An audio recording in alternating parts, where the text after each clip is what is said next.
Hey, Shalom. It's Fallen Yeshua. Welcome again to the Rock. Just a little something I saw as I was doing my studying. The book of Ecclesiasticus, Sirach, which is in the Apocrypha, but it was taken out of the Bible. But it was in 1611. The Apocrypha was in the 1611 King James Version of the Bible. But in Sirach chapter 29, it says, "The chief thing for life is water and bread and clothing and a house to cover shame." That's what is being said is the chief thing for life. Water and bread, food and water, clothing, and a house. And then in Ecclesiasticus, same book, or Sirach, chapter 39, verse 26, it says, "The principal things for the whole use of man's life are water, fire, iron, and salt, flour of wheat, honey, milk, and the blood of the grape, and oil and clothing." So those are things I look at the wisdom of the Bible that I look at when it comes to preparedness and making sure I have the things that I need. I use that as a cover to cover my bases. Like for instance, like the blood of the grape, you can usually, you can literally take wine, which has its medicinal uses, but I use that as a way of saying not just wine, but also strong drink, because that could be tinctures.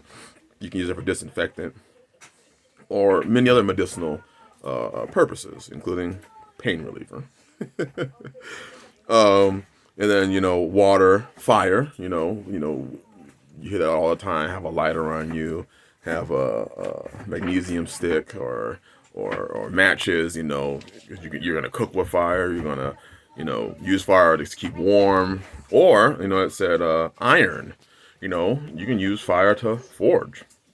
So when it says iron, I think of like tools, shovels, rakes, hammers, nails, screws, but also saws. Also two-man saws to cut wood, an axe head, or axes. But I also think of a firearm, a sword. At that time they used swords and things like that, but a firearm. Being able to not just protect yourself, but having just tools, because a firearm, all it is a tool. It's just having tools. Flour, So I use that honey, medicinal purposes. It's sweet. Salt.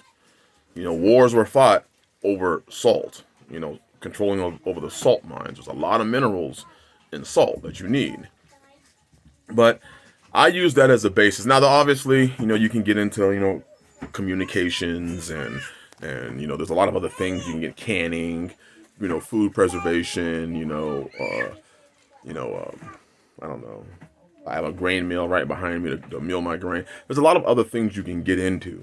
But covering in those bases, using those two verses, you have doggone near everything you would possibly need to survive. So I love the wisdom of the Bible. I'm not saying that I use that as the sole, I only do those things, if you've been here, you see that I go beyond that. But I do believe it is a great starting point to cover those bases, and then add in the things that you see you need as you see fit. The ability, like animals. I didn't see animals in there, but you do see bread and wheat. So I don't even see a garden in there. I didn't see vegetables, but we do know that it's basically talking about food. So you can put that as food. But I do make sure that I put back wheat as well.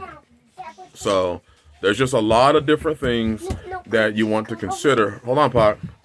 There's a lot of things that you want to consider, but I do believe that the Bible does a great job of covering preparedness and giving us enough wisdom in it that we should be able to cover our preparedness needs, using the Bible, and then using the wisdom of like being able to have radios and GMRS or ham or even CB. Yeah, even CB. We had that telephone outage recently. I know how many people, are now considering, communication. And I think didn't social media just go out recently? I think I read an article talking about social media just went out recently. So imagine if social media went out and, telephones went out at the same time.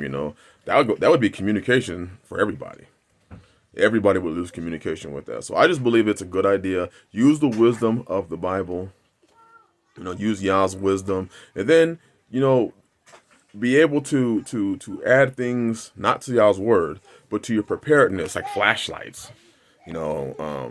Fire can cover that, but there are flashlights that there's really good rechargeable flashlights that you can use. How do you recharge it? Well, then you can get if I live on solar, but let's say you didn't live on solar. Well, maybe getting yourself a little solar panel or two and one of those generators would be I think it would be a great investment.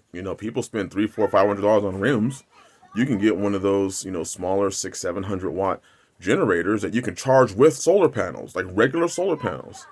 You don't have to get the proprietary solar panels. You can get a regular set of solar panels and charge up one of those systems.